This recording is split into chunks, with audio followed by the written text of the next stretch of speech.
गुरु प्यारी साध संगत, बड़े प्यार से कहिए दहन निरंकार जी। आज का शीर्षक है भक्ति।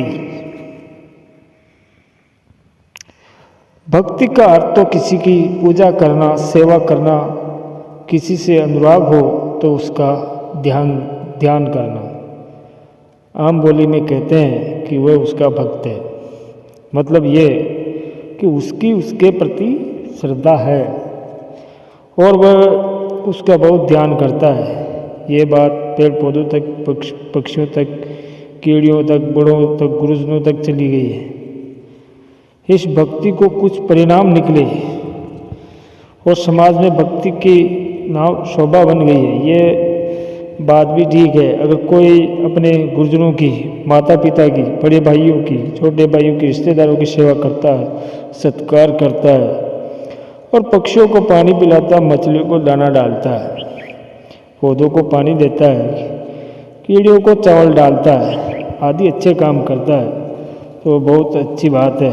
समाज को इससे लाभ होने लगा, बच्चों में सेवा की भावना जागृत होने लगी, तो भक्ति को समाज में अच्छे रूप में देखा जाने लगा है। ये भक्ति शब्द सत्संग से प्रकट हुआ है। जब कोई महात्मा सत्संग में अच्छे विचार रखता है तो उसकी सेवा होने लगी। साधु संत जिन्होंने भगवे कपड़े पहने होते हैं, अच्छे अच्छे ग्रंथों से कथाएं सुनाकर जनता में सेवा करते हैं, नैतिक मूल्यों की बात करते हैं, तो भक्ति का रूप आध्यात्मिक बन गया और समाज को उच्च कोटि के आदर्श के साथ जोड़ने लगा, चरित्र के साथ जोड़ने लगा। तो इस प्रकार समाज में भक्ति को बहुत बड़ी उपलब्धि माना जाने लगा। शास्त्रों में ये लिखा मिलता है कि कामी, क्रोधी, लालची, इनसे भक्ति ना होए, भक्ति करे कोई सूरमा, जात वर्ण कुल खोए।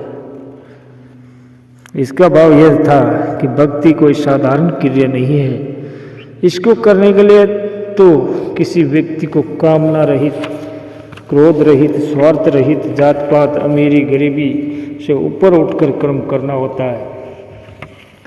तो इस प्रकार एक तरफ भक्ति का स्थान बहुत ऊंचा हो गया, तो दूसरी तरफ भक्ति की अवस्था को प्राप्त करने के लिए धार्मिक ग्रंथों को पढ़ना, इनको पढ़कर दूसरों को सुनाना, योग क्रियाएं, निष्काम सेवा करना, कठोर तप करना आदि भक्ति का अंग बन गए।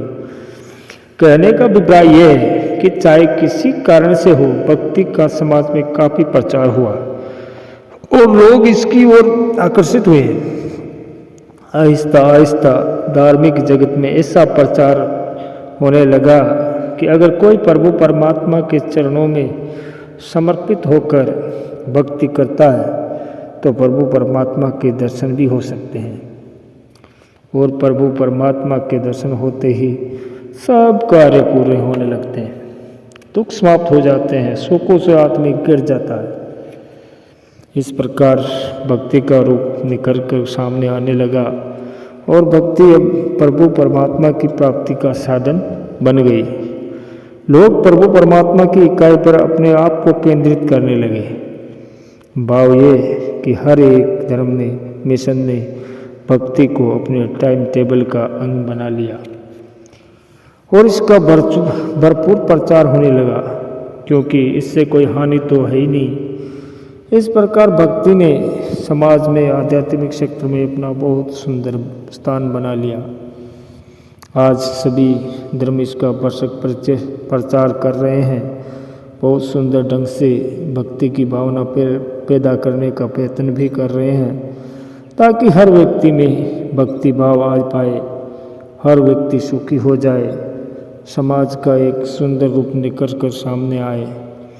सब धर्म मिशन बहुत ही सुंदर ढंग से इस ओर काम कर रहे हैं।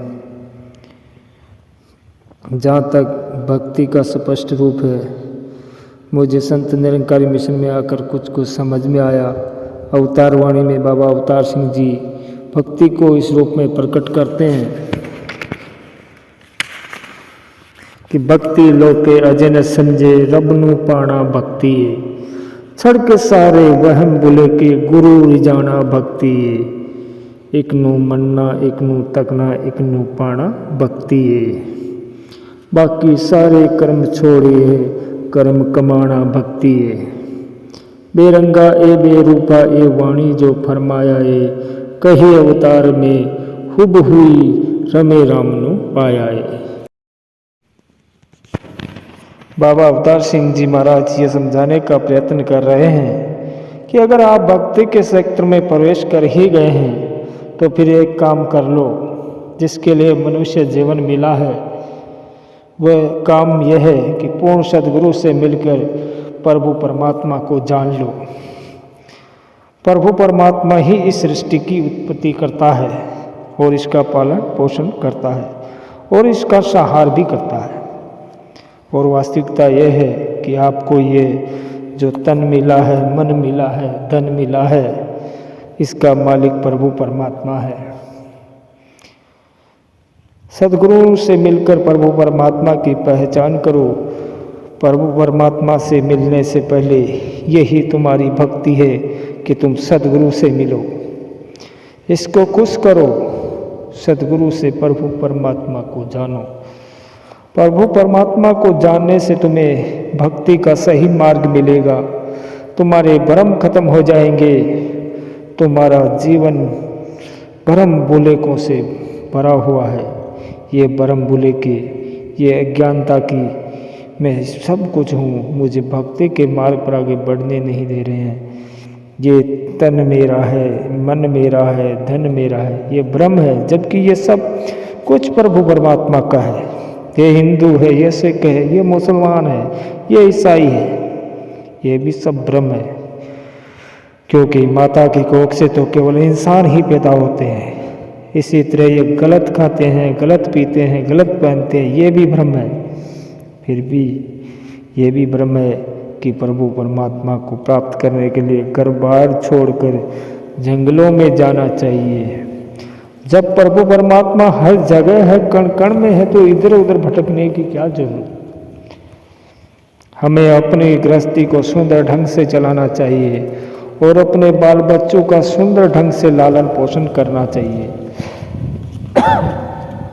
सबसे बड़ा भ्रम यह है कि मैं बहुत बड़ा ज्ञानी हूँ, बाकी तो सब मूर्ख है। इस प्रकार ये भ्रम बुले को आदमी में भक्ति नहीं बल्कि अहंकार पैदा करते हैं। आदमी की सब सेवा भावना भक्ति बेकार चली जाती है। इसलिए बाबा अवतार सिंह जी हमें समझाते हैं कि सबसे पहले तू पूर्ण सतगुरु की तलाश कर, और सतगुरु भी ऐसा जो प्रभु परमात्मा से मिला दे। सतगुरु के बारे में बाबा अवतार सिंह जी भी लिखते हैं कि जेड़ा रमनू नाल विखावे सतगुरु पुंद पूरा होंदा है। तब तक जीवन शांत बनावे सतगुरु पूरा होंदा है। घर विच घरनू जो दिखलावे सतगुरु पूरा होंदा है। रूह नो उसका पति मिलावे सतगुरु पूरा होंदा है। शरण आए नो पार लगावे पूरे गुरु की यहो निशानी। कहे अवतार जो ब्रह्म दिखावे ओ बंदा होए ब्रह्म ज्ञानी। कि भाव ये है कि सतगुरु की भी तलाश करनी चाहिए, जो ये कहते हैं कि निरंकार जिसका कोई आकार ही नहीं है, रूप ही नहीं है, उसके दर्शन नहीं हो सकते। ये गलत है। अगर पूर्ण सतगुरु मिल जाए तो निराकार के साक्षात दर्शन हो जाते हैं। प्रभु परमात्मा का दीदार करने से पहले पूर्ण सद्गुरु की तलाश करके प्रभु परमात्मा को जानो, यही भक्ति है। जब प्रभु परमात्मा का ज्ञान हो जाता है, भ्रम बुले के खत्म हो जाते हैं, तो फिर सारे दुख खत्म हो जाते हैं। प्रभु परमात्मा कण कण में नजर आने लगता है। जो अच्छा इच्छा करो सब कुछ अपने आप मिलने लगता है। कि मुझे सतगुरु की कृपा से प्रभु परमात्मा के साक्षात दीदार हो गए हैं, मेरे सारे दुख समाप्त हो गए और मैं अब सतगुरु गर्वी नवाज की भक्ति में लग गया हूँ। हर पल हर घड़ी सतगुरु का शुक्राना करता हूँ और जो सतगुरु मुझे आदेश देते हैं मैं वही काम करता हूँ। बाबा अवतार सिंह जी महाराज लिखते हैं कि जो गुरु आखे ओ कुछ करना सेव कमाना सीखिए, जो कुछ देवे ओ कुछ खाके शुक्र मनाना सीखिए। कि भाव ये कि अब मैं सदगुरु की भक्ति में लग गया हूँ और हर प्रकार से सुखी हो गया हूँ। तो ब्रह्म ज्ञान मिलते ही, प्रभु परमात्मा का दीदार होते ही आदमी के सारे काम अपने आप होने लगते हैं।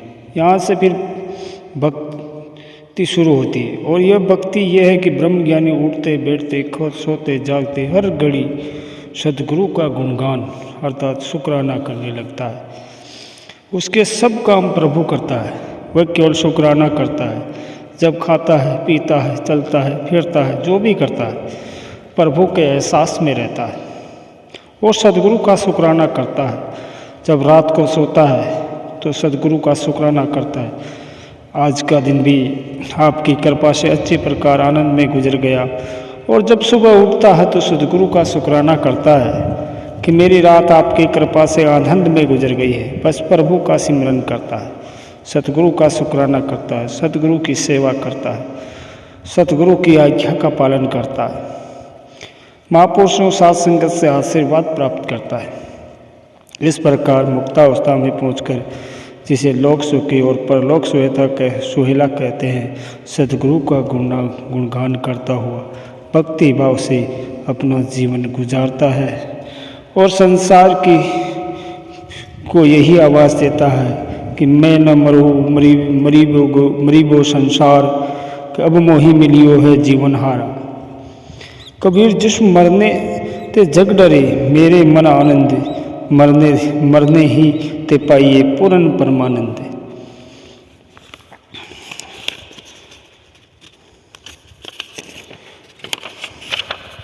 प्रभु परमात्मा को सब कुछ मानकर जब मन सदगुरु की भक्ति में लग जाता है तो उसका जीवन सफल हो जाता है। मानव इस ज्ञान मार्ग, भक्ति मार्ग और उपासना मार्ग से गुजरता हुआ अपना अनमोल मनुष्य जीवन सफल करता है। इस प्रकार भक्तिपूर्ण जीवन जीकर मनुष्य को मानव जीवन सफल करना चाहिए।